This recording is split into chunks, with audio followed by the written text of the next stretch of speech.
Homens livres onde quer que vivam. São cidadãos de Berlim e, portanto, como homem livre, me orgulho das palavras Ich bin ein Berliner.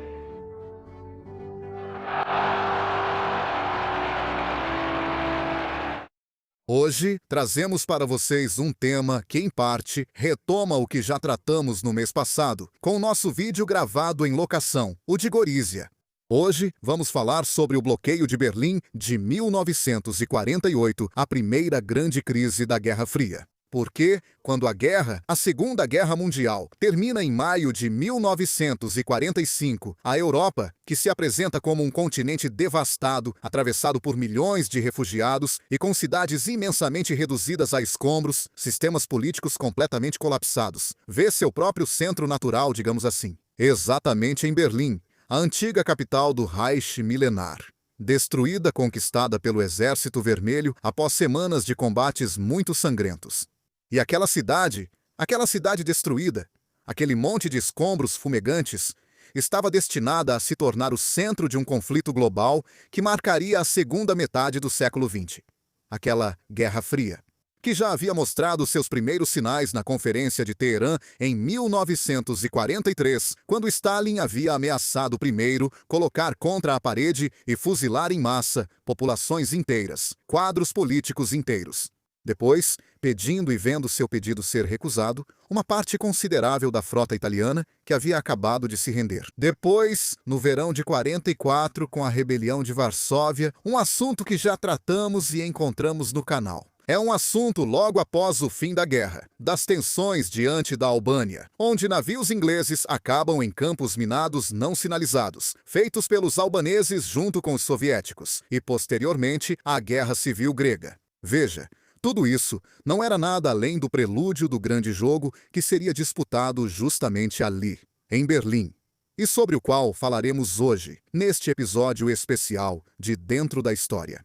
O bloqueio de Berlim de 1948 a 1949 é o primeiro grande confronto direto entre os Estados Unidos e a União Soviética. Após a derrota da Alemanha nazista, não se trata apenas de uma crise diplomática ou de um episódio isolado, como, por exemplo, aquele do campo minado albanês que mencionamos antes. Por 11 meses, o mundo inteiro prende a respiração, porque teme que das ruínas da Alemanha possa surgir uma nova guerra ainda mais destrutiva. O episódio do bloqueio transforma Berlim no símbolo da oposição entre os dois mundos. O primeiro mundo, o capitalista, e o segundo mundo, o socialista, entre o Ocidente e o bloco soviético. Antecipou em grande parte as tensões das décadas seguintes e marcou Berlim. Além de ser um símbolo, também se tornou o possível alvo primário de uma guerra total. A crise, é preciso dizer, não surgiu de repente. Na verdade, é o resultado de um distanciamento progressivo entre os aliados vitoriosos de 1945, que já não eram mais capazes, naquele momento, de encontrar um acordo claro sobre o futuro da Alemanha e da Europa. Mas, para entender isso, precisamos voltar a um assunto que, em parte, já tratamos na Conferência de Potsdam no verão de 1945. Estados Unidos, Reino Unido e União Soviética decidem, naquele encontro, dividir a Alemanha, separando-a em 4 zonas de ocupação militar, oferecendo uma delas à França livre. Berlim, embora esteja inteiramente na zona soviética, também é dividida em 4 setores administrados separadamente. Em teoria, os aliados deveriam governar juntos a Alemanha através do Conselho de Controle Aliado. Na realidade, as divergências políticas surgem imediatamente e são irreconciliáveis. Os Estados Unidos veem na reconstrução econômica europeia uma prioridade estratégica. Washington acredita que a pobreza e o caos podem favorecer a expansão dos movimentos comunistas apoiados por Moscou. A União Soviética, ao contrário, considera a Alemanha uma ameaça histórica que deve ser mantida fraca e sob estrito controle. Para Stalin, no entanto, isso não é suficiente, porque ele quer criar na Europa Oriental um cinturão de estados satélites que sirvam como barreira contra futuras invasões ocidentais. Fica claro que as formas de pensar logo se mostram distantes, e a distância é enorme.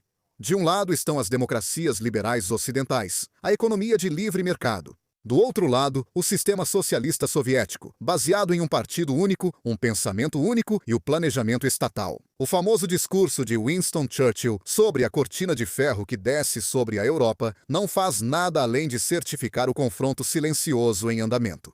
Na Alemanha, essas duas visões se traduzem em políticas opostas. Nas zonas ocidentais, aquelas controladas pelos americanos, ingleses e franceses, são iniciados programas de reconstrução econômica, de democratização junto ao processo de desnazificação. Na zona oriental, por outro lado, os soviéticos favorecem a nacionalização da indústria, a reforma agrária e o fortalecimento do controle do ressurgido Partido Comunista Alemão. Berlim, que é o ponto focal, torna-se uma cidade suspensa. Essa fratura, silenciosa mas cada vez mais evidente, se aprofunda em 1947, quando chega o Plano Marshall, o gigantesco programa de ajuda econômica americana, destinado à reconstrução da Europa Ocidental. Até a Itália participa e recebe fundos muito consideráveis, que a ajudam significativamente a se reerguer.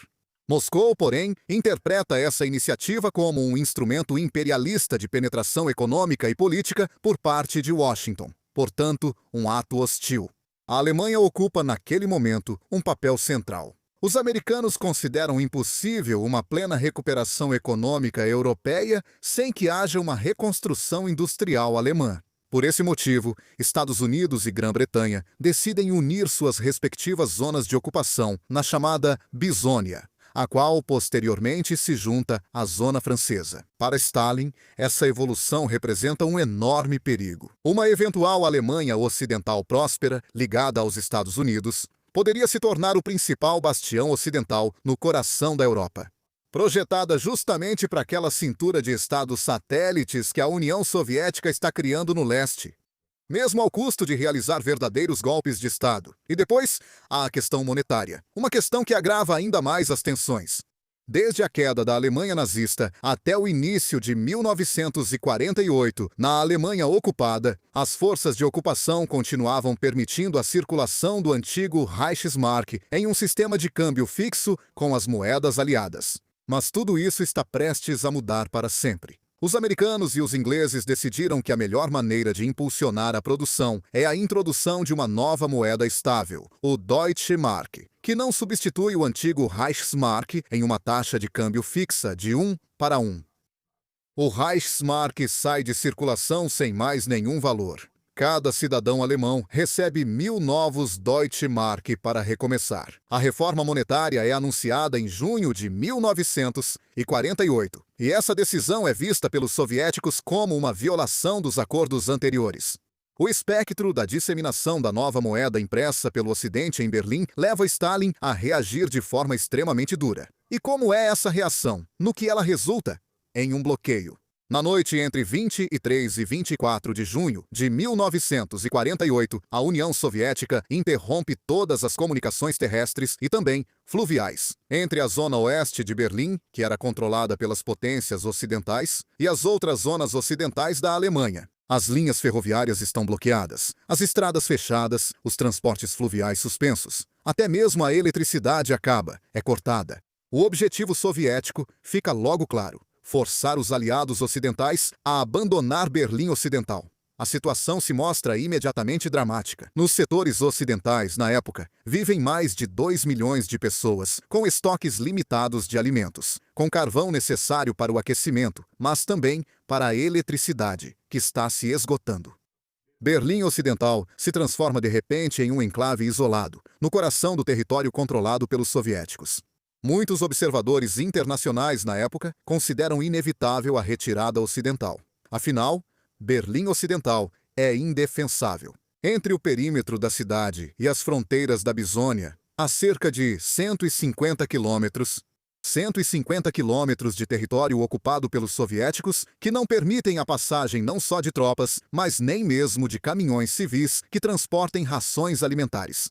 A crise coloca os Estados Unidos diante de um dilema extremamente perigoso. Aceitar o bloqueio significaria perder credibilidade política e estratégica na Europa.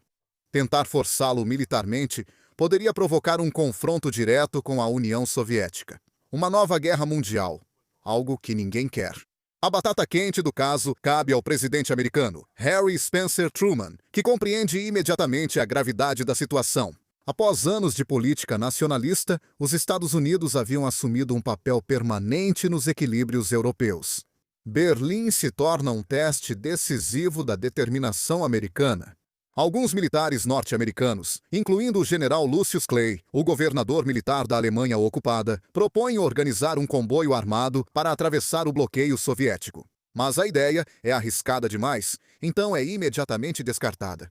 Washington opta, então, por uma solução tão ousada quanto imprevisível. A ponte aérea, abastecer Berlim Ocidental exclusivamente por aviões. Uma decisão que, a princípio, parece completamente insana. Ninguém até então jamais havia tentado sustentar uma metrópole com mais de 2 milhões de habitantes através de uma ponte aérea permanente. No entanto, os acordos do pós-guerra garantem aos aliados ocidentais o uso de alguns corredores aéreos para Berlim, que formalmente os soviéticos não fecharam. E é assim que nasce uma empreitada sem precedentes. A ponte aérea começa oficialmente em 26 de junho de 1948. Existem duas operações simultâneas. A americana, chamada Vidals, e a britânica, chamada Plainfair.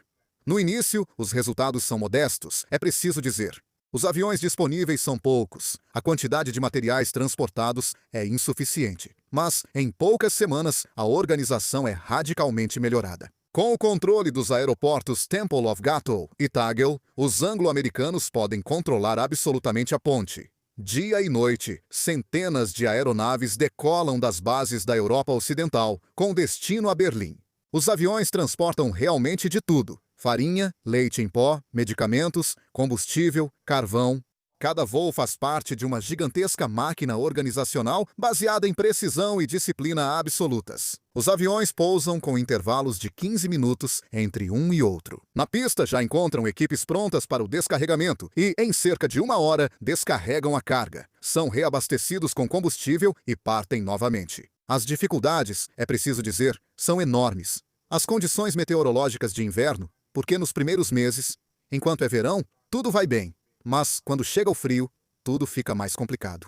Como dissemos, as condições meteorológicas de inverno tornam os voos muito perigosos. Névoa, gelo, neve provocam vários acidentes e até mesmo os pilotos são obrigados a trabalhar em condições de estresse contínuo. Mesmo assim, a ponte não para. No decorrer dessa dupla operação, que depois será unificada, cerca de 278 mil aeronaves voam no total e transportam mais de 2 milhões de toneladas de suprimentos. O carvão continua sendo o principal problema, porque Berlim precisa de enormes quantidades de combustível para sobreviver ao inverno. Os sacos de carvão são rapidamente carregados nos aviões e muitos pilotos contarão, algum tempo depois, que após semanas de voos, devido à fuligem que se acumulava dentro das próprias aeronaves, eles, os pilotos, ficavam com o rosto completamente enegrecido. Mas entre os episódios mais famosos e também cheios de significado humano está o dos Rosinenbomber. É uma palavra alemã, significa bombardeiros de uva passa. É uma ideia que veio a um piloto americano, Gale Alverson, que ficou impressionado com a dignidade das crianças berlinenses, que observavam os aviões chegando, pousando, mas essas crianças nunca pediam nada. Eles estão tão exaustos que nem têm forças para estender a mão e pedir alguma coisa. O capitão Alverson começa a lançar pequenos pacotes de doces amarrados a minúsculos paraquedas improvisados. Ele os lança da cabine do seu avião. E essa iniciativa faz tanto sucesso que muitos outros colegas dele imitam esse gesto. Os aviões americanos acabam sendo apelidados pelas crianças alemãs de Rosinenbomber, os bombardeiros de uvas passas. E esse gesto tão concreto, mesmo que relativamente pequeno, tem um forte valor simbólico. Por quê? Depois dos horrores da guerra. E pensem nos bombardeios que arrasaram a Alemanha, na destruição de cidades inteiras como Leipzig, como Dresden, como Hamburgo, como Bremen. Os mesmos aviões americanos estão agora voltando aos céus da Alemanha e, em especial, de Berlim, trazendo comida e esperança. Para os habitantes de Berlim Ocidental, o bloqueio significa, de qualquer forma, meses de privações e incerteza. Rações alimentares limitadas, aquecimento no mínimo, às vezes insuficiente, e eletricidade disponível apenas por algumas horas ao dia. O inverno entre 1948 e 1949 é particularmente rigoroso. Muitos edifícios danificados pela guerra não oferecem um abrigo adequado. Árvores da cidade são derrubadas ou móveis são desmontados e destruídos para alimentar os fogões. Parece quase reviver o clima do cerco de Leningrado. É uma curiosa ironia. O prefeito de Berlim, Ernst Reuter, torna-se o símbolo da resistência civil. Ele faz um apelo ao mundo livre, um apelo feito durante uma manifestação civil, diante das ruínas do Reichstag. O que diz Ernst Reuter? Povos do mundo, olhem para esta cidade. Essas palavras seriam retomadas anos depois por John Fitzgerald Kennedy, em seu famoso discurso Ich bin ein Berliner. Eu sou um berlinense. Berlim já é um símbolo mundial. O bloqueio, aliás, não é apenas uma prova de força militar e logística, é também uma gigantesca batalha propagandística. Os soviéticos esperam que os ocidentais sejam incapazes de sustentar a população berlinense. Por outro lado, os Estados Unidos investem pesadamente na ponte aérea, retratando-a como uma missão humanitária em defesa da liberdade global. E ambos os lados evitam cuidadosamente o confronto armado direto. Stalin não quer derrubar aqueles aviões, porque esse gesto provocaria a guerra. Truman, por outro lado, evita qualquer tipo de provocação militar. É apenas uma queda de braço em nível político, certo? Às custas da fome, das privações e da miséria de uma população exausta. Mas o bloqueio tem um efeito. O primeiro efeito é acelerar a decisão de dividir a Alemanha em duas.